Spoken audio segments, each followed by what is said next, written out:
Greetings YouTube, Captain Machine here, back for another video. Not reviewed this time, although I have got one filmed. I'm just editing it down to my 10 minute time frame because although I seem to see people with videos over 10 minutes long, every time I try and submit one that's over 10 minutes long, it gets rejected. So I am very conscious of the time limit.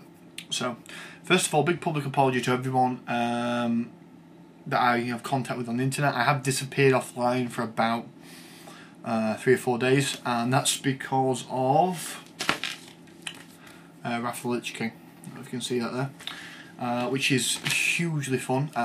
It's a lot of laughs. It's actually not as bad as I thought it would be, because I thought leveling again would be quite a big grind, but it turns out to be alright actually, so I don't mind it really. And it's great seeing the new content. This is the first time I've done this sort of thing with a guild, because it wasn't until I got to level 70 that I actually joined the raiding guild I'm in now, and we're busy leveling up together, not burning through it. I mean, there's people out there that are level 80 already, you know. I reckon it's going to take me a month or so at least, but I'm going to enjoy it while it lasts, because there's a lot of good plot to it, there's a lot of good lore to it. I'm a big lore hound when it comes to this sort of thing, so really enjoying that a lot. So aside from that, we were talking about languages today. Now this is going to be entirely off the top of my head. We have no prepared script, no bullet points, nothing like that. Basically, this is a topic that came up in discussion recently in my Ravenloft game, because when you run Ravenloft as a campaign setting, there are 2 variables to it.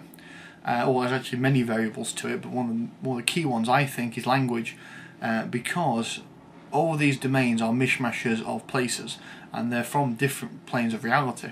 So these people, until they're thrown together in the mist, don't know each other, and quite possibly don't speak each other's languages.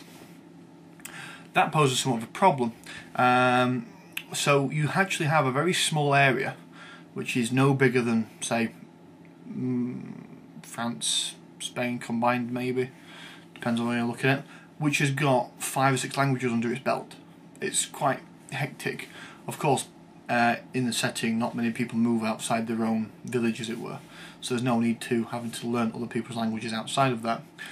I started my campaign in Mordent, where everyone speaks Mordentish, strangely enough, and recently they've teleported themselves to a place called Carticus, where they speak Vassi, and more precisely a dialect of Vassi known as Cartican Vassi, which bears no similarity whatsoever to Mordentish. So basically I had a situation where I had 2 party members, because one of them died and another player joined, and that spoke Vassi, and 2 party members that spoke Mordentish. Now what I did was I allowed one of the new players or new characters to know Mordentish, or actually no, he didn't know Mordentish, my mistake, knew Balok, which is a language that is a common language between the 2 groups, because one person out of this group knew Balok, as did one person out of this group, and that's how they communicated with each other.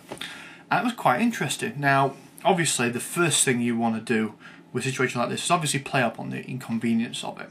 I mean, you know those childish moments where you go, oh, I'm not talking to him, you tell him I'm not talking to him. You know, you get those childish moments. It is a bit like that, because you get literally situations where one person wants to talk to the person across the room, but has to do it through this chain. And there's a couple of funny things that can come about it. Like, first of all, you can, if you want to, deliberately misinterpret what's being said, which is a lot of fun. Obviously if it's taken in jest and good spirits, it's not a problem. Obviously everyone needs to realise it's only a game, and at the end of the day there are no hard feelings, even if you are trying to screw each other over and possibly kill each other's characters, which is actually something that's happening at the moment in my game. But I'll get to PvP one other day in the very near future, because it's a very prominent part of my campaign at the moment. Okay, now if you do that for the entire session, it's going to become dull and tedious. Eventually, what is the best thing to do is, after about half an hour of that inconvenience, so they get the idea in their heads of how difficult it is to communicate, then of course just say it's automatically being translated, it just takes a bit longer to get the message across. Of course you have to always put the proviso in that anybody that's part of the translating chain can make a signal, usually by putting the hand on the head or putting the hand up or doing anything you want, that indicates I'm not directly translating that, I will put my own spin on it, and then they tell you what the spin is. And obviously it is, because it's all being done in front of each other, you have to use character knowledge, not player knowledge, and that is a big divide for some players, but for most people it tends to work okay. Now, here's the next thing. Learning languages. Now, learning languages is very, very difficult for most people. There are a few exceptions, obviously, to the rule, as is with pretty much everything, that can just pick languages up like that.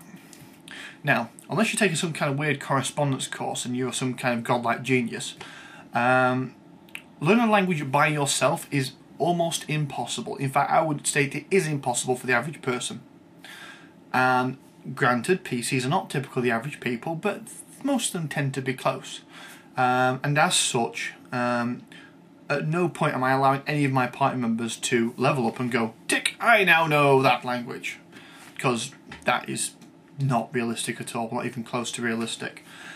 So what I've actually made them aware of, and this is something I'm going to make you aware of as well, is something you may want to remind players of. I won't say you have to enforce it, but I would. You can, obviously, as a GM, turn around and say, I'm sorry, I don't believe you spent enough effort to immerse yourself into the culture to learn the language. And that's the key thing. You have to immerse yourself in the language. You have to go out and you have to talk to people. And what, you know, everyone remembers the montage. Well, I hope everyone remembers the montage from 13th Warrior, where Antonio Banderas' character just listens to the people talk to each other and learns language that way. That's fine and dandy, and it's a really good cinematic plot point, you know. But it doesn't work. Generally speaking, the majority of people cannot absorb languages like that. They have to be immersed in, they have to be reminded. I mean, the scene where Tom Cruise in Last Samurai is learning Japanese is much more realistic, because he actually goes to the effort of going, right, what is this? This is a cup. What does cup mean in Japanese? You know, this is this. What is this in Japanese? And then he'll learn languages that way, and he was slowly building his vocabulary up. Whereas Antonio Banderas, after his little montage, stands up and goes, I know your language fluidly. Doesn't work like that. And most precisely, if you let your players tick that little box and say, I now know this language, that's what they're doing. If you like that sort of thing, then fine. You know, I'm not going to tell you, you know, you're any less of a person because of it. In fact, for the convenience sake, if you're playing a nice, fast, fun game, it might be the best way to do the whole thing. But I try to make my horror games very dark and gritty. And when I say gritty, I mean realistic to some degree.